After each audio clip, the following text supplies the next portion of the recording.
iOS 7 will bring about the biggest changes to Apple's mobile OS since the original iPhone's 2007 debut, and will be rolled out alongside the newest additions to the iPhone range on September the 10th. As well as a bold new design and overhauled interface, the update will also bring some big changes to the way Apple users control their devices. We caught up with the Tech Radar team ahead of the launch to find out more about why fans are getting so excited about Apple's new and improved operating system. Make no mistake about it, iOS 7 is a huge deal for Apple.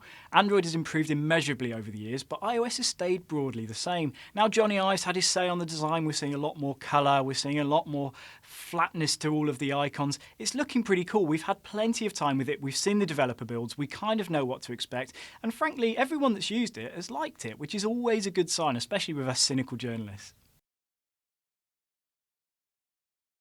iOS 7 was announced back in June, but we're getting it by September, and that's not that long in terms of Apple upgrade cycles. It's the same every year. I think consumers are just a little bit more excited this time because it changes things so dramatically. Your iPad, your iPod Touch, your iPhone are going to look really different.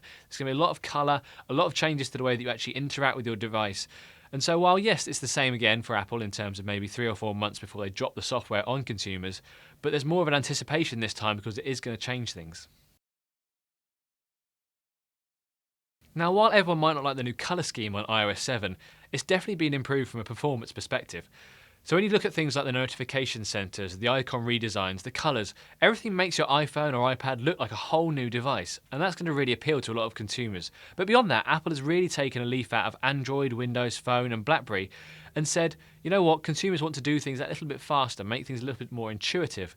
And so the control centre is going to be the biggest change, I think, because it's pervasive. And wherever you want to do things like changing Wi-Fi or some settings, you don't have to dial down through loads of menus anymore. You can now do it instantly from wherever you are on the phone, and that's going to matter a lot to a lot of people. As we're currently expecting Apple to announce the iPhone 5S on September the 10th, we're also expecting iOS 7 to roll out on that date as well. So we expect Apple to just come out and say it's now live, you can go and download it, and we'll all be able to get it on the iPhone and iPad.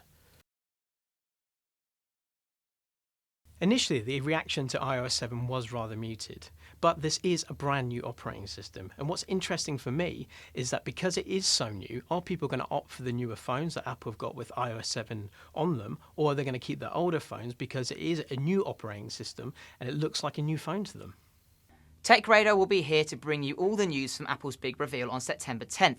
So for everything you need to know about iOS 7, the iPhone 5S and iPhone 5C, be sure to subscribe or head over to techradar.com.